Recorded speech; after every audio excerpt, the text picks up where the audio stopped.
Yes, thank you very much for the opportunity to present my research here. And I'm going to talk about preventing social isolation, avatar robots as alter ego for hospitalized students. And so first of all, so over the recent years, the issue of being absent from school or children being absent from school has attracted more and more attention. And so being absent from school for a prolonged period of time is said to lead to educational and social setbacks and may cause students to feel isolated and experience loneliness and depression. And several conditions can, of course, lead to school absenteeism. I will focus here on childhood illness today. And all these conditions have different absence patterns in education. And so being absent from school can, in addition, cause also psychological or school-related issues on return to school. And so the conventional way to secure the education of students with childhood illness are hospital schools, home tuition, or sending schoolwork to the children.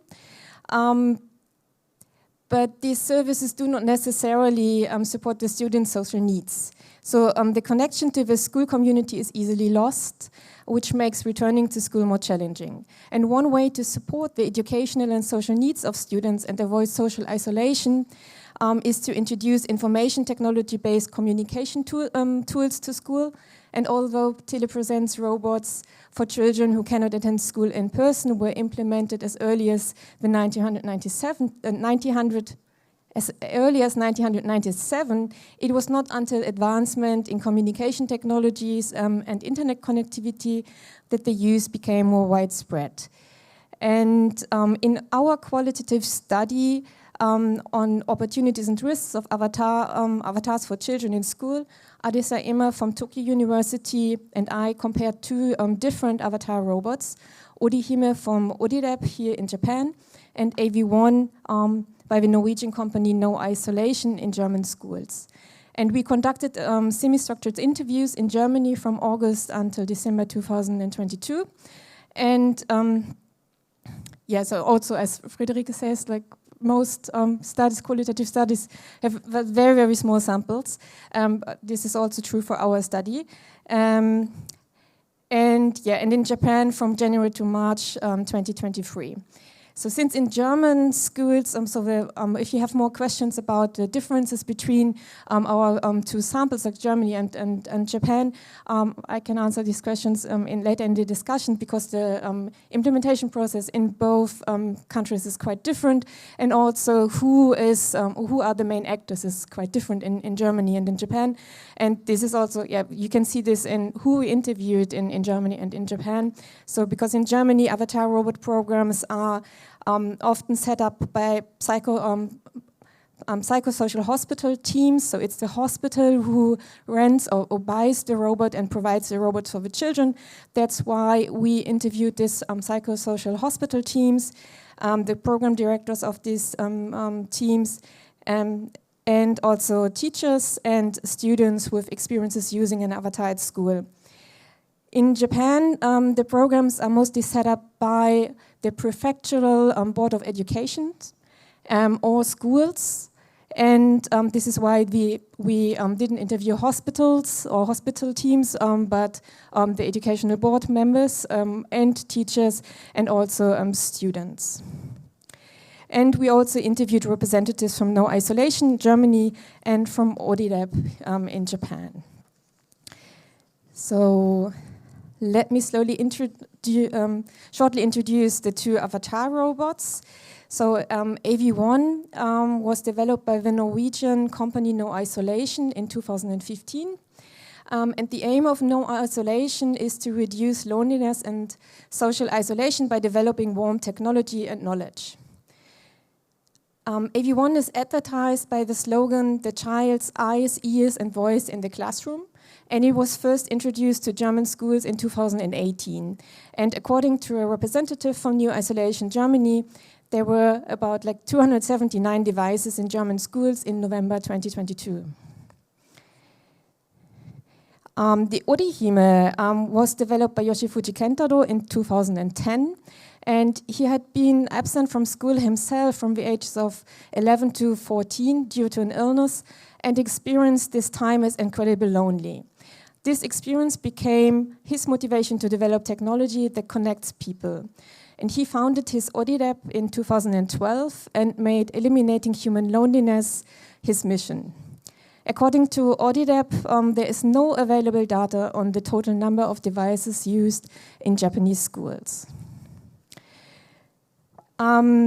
Both robots are placed on the desk in the classroom as a proxy for the child. They have a simple on-off button and are remotely controlled by the child via a tablet or smartphone.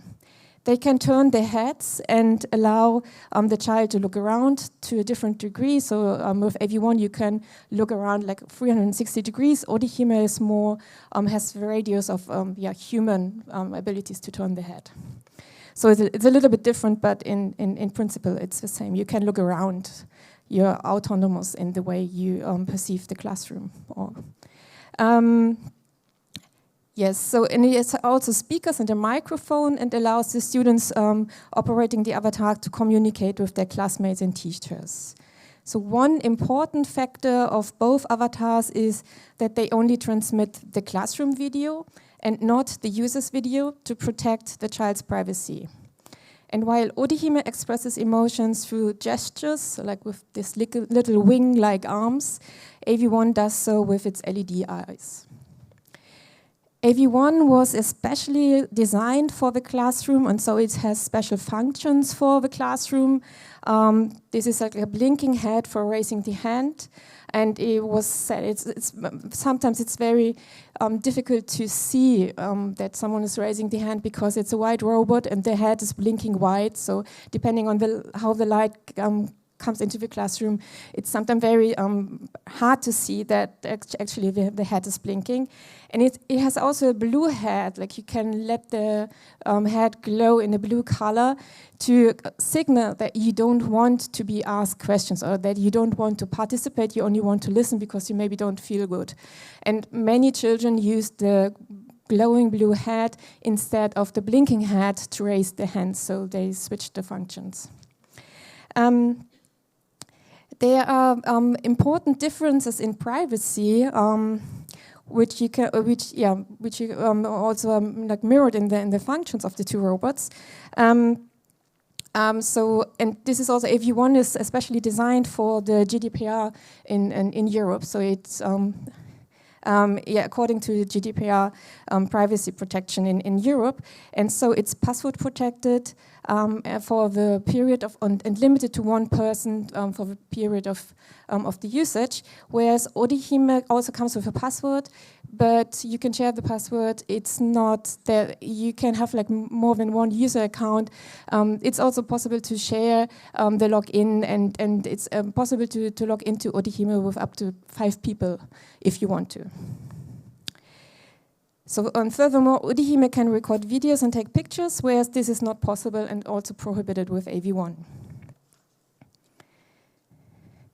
So the aim of introducing avatar robots in both countries is to prevent social isolation and to offer participation and educational inclusion and a smooth reintegration into the class community upon return to school.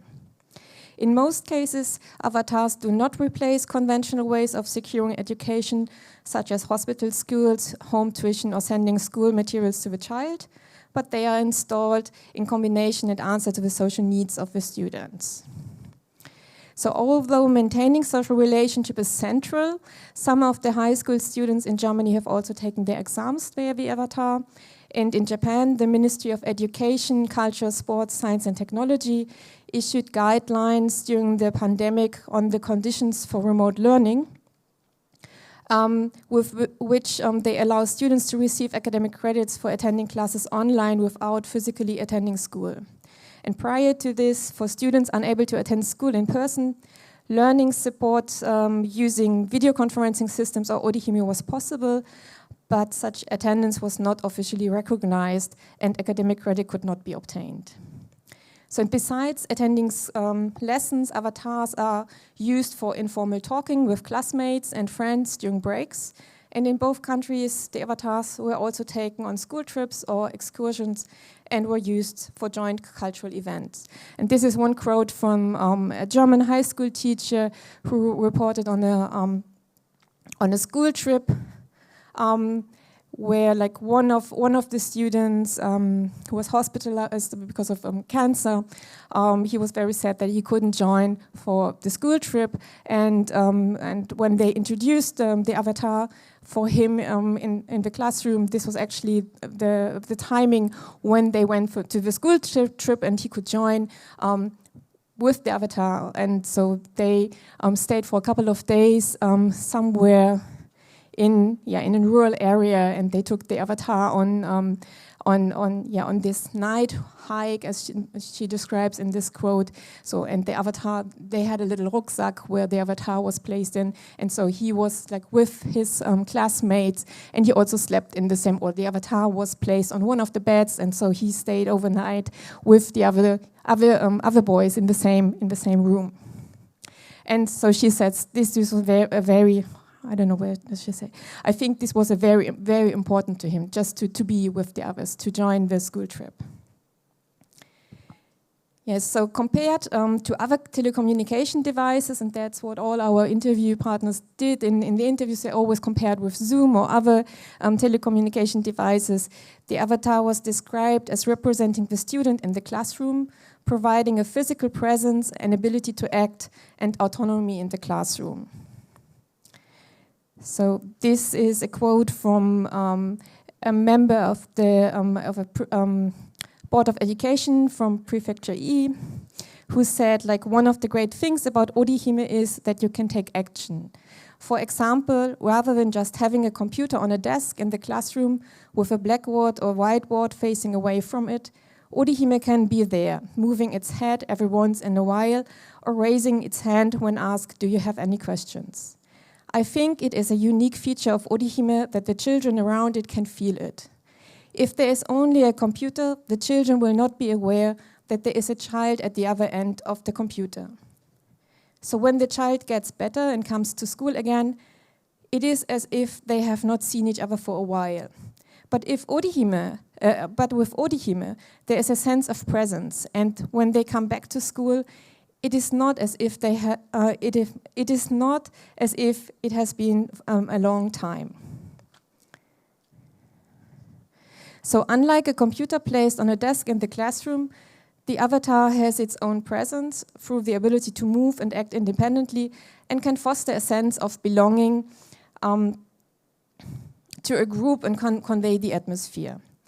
Through the possibility of gestures with OriHime or facial expressions with AV1, the avatar can facilitate communication with his reactions, and it is as if the absent student is with their classmates all the time. Accordingly, when the student is allowed to go back to school, there is a feeling as if they had never been away. Therefore, the avatar can reduce fear and insecurity in interaction and counteract anxieties. So the presence of the avatar also makes a difference in the awareness of the classmates.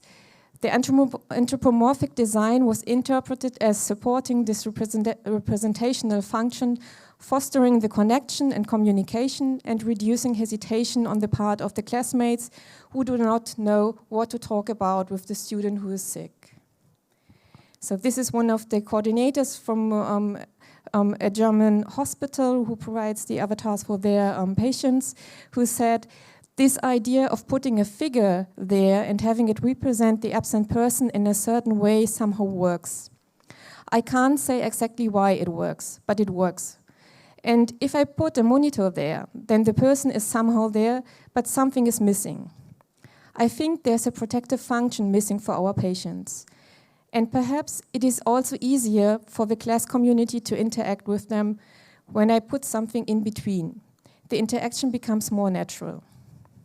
Natural, normal interaction. Because this effect, which I described earlier, that many people don't know how to interact. There is someone who isn't allowed to go to school. They are isolated. They have a very serious illness. They have cancer. The word makes you so, what do I do? Do I ask him how he's doing? Or do I sing him a song when he's there?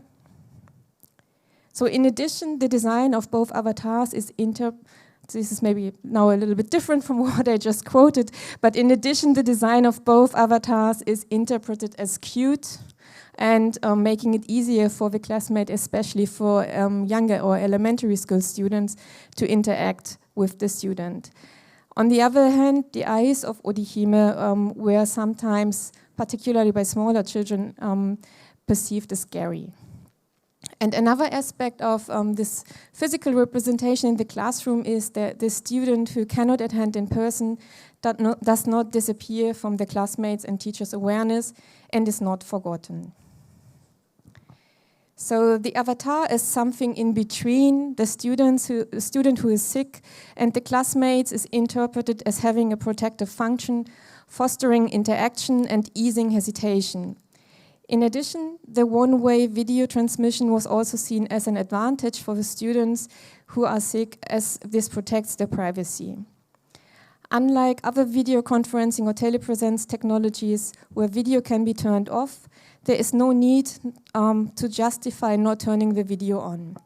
As one representative of a board of education said in Japan, I think it depends on the characteristic of each child. There are children who do not want to be seen by others. Some children are undergoing treatment or have difficulties in interpersonal relationships. Or since the video is sent from home, parents often say that they don't want what is going on around the house to be seen. With online tools, if you stop the video, it turns off. But that gives the impression that you are shutting it off. But in the case of OriHime, you can't see the operating site by default.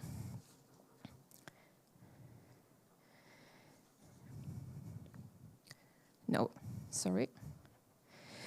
So when regarding the needs of children undergoing medical treatment, the one-way video transmission is understood as a protective factor. However, it is also seen as a disadvantage. For example, a German elementary school teacher reported that although seeing a child with cancer in the hospital could be overwhelming for the classmates, and therefore no video is also a protective factor for the class, seeing the child from time to time or receiving a picture can help avoid shocked reactions on return to school in person. Furthermore, the teachers and classmates,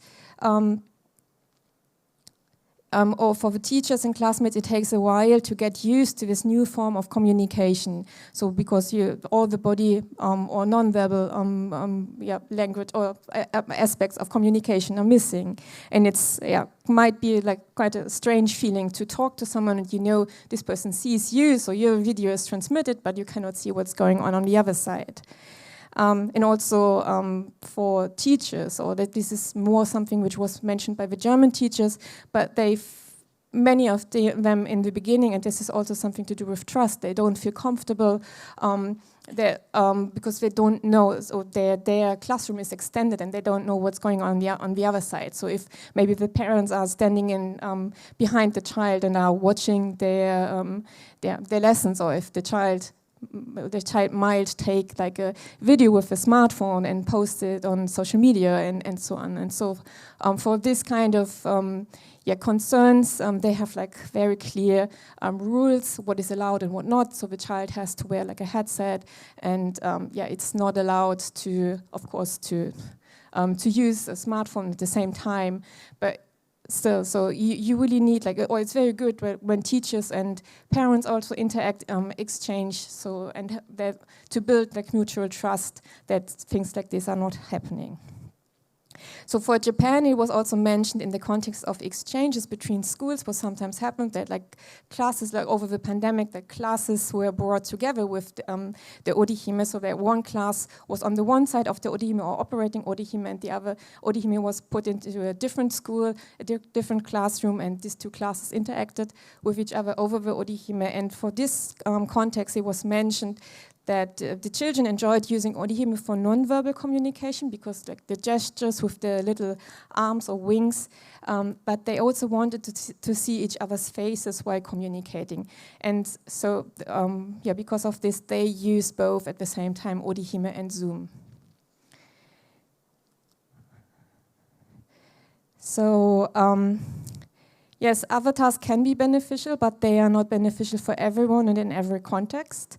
So in both countries, the participants reported that there are students who do not want to use the avatars.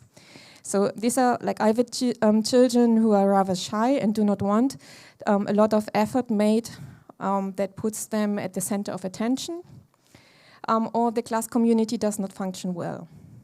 So despite the avatar's potential of promoting social participation, our German avatar program coordinator stated that it can also have the opposite effect and increase social withdrawal and alienation when the students already tend to social withdraw or do not want to be in the center of attention.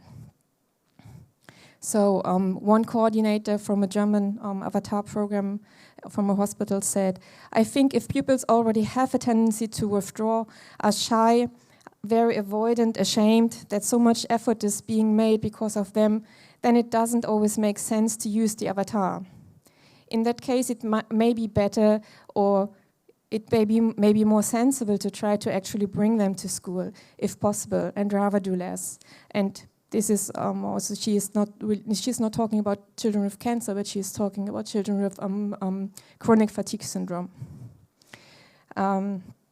So I think if you also have to make sure that, you don't encourage withdrawal. So it's a paradox, because it brings social participation, but it can also have the exact opposite effect by creating an opportunity for someone to withdraw a lot. So besides the physical constitution and illness, the willingness to communicate and interact are seen as prerequisites to a successful usage. And furthermore, good integration into the class, and as the teachers reported, a good functioning class community is an advantage when using the avatar. And as a German elementary school teacher pointed out, committed parents and a good relationship between teacher and parent are also important in case of younger students who need a lot of support actually to turn the avatar on every day and sit in front of the avatar.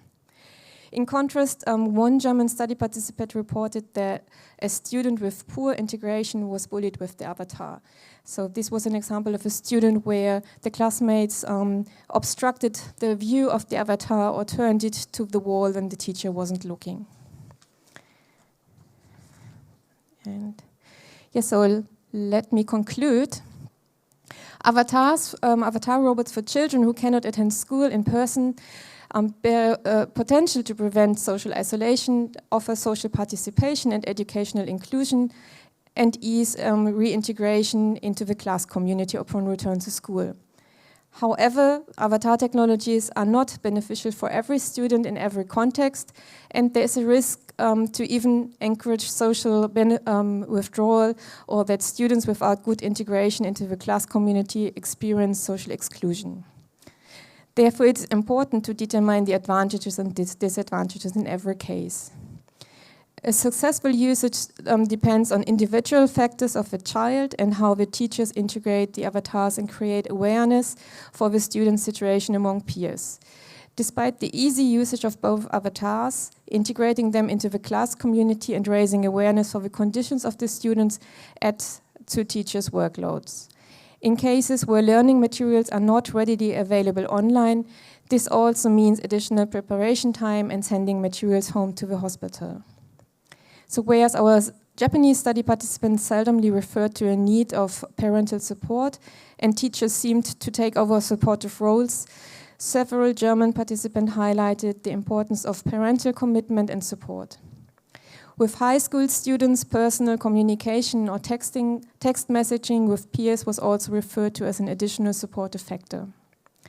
And so we suggest that guidelines or training on technical, educational and psychosocial aspects of avatar technologies for teachers would be beneficial for overcoming uncertainties, preventing harm, and making the implementation a successful experience for all parties involved. So thank you very much.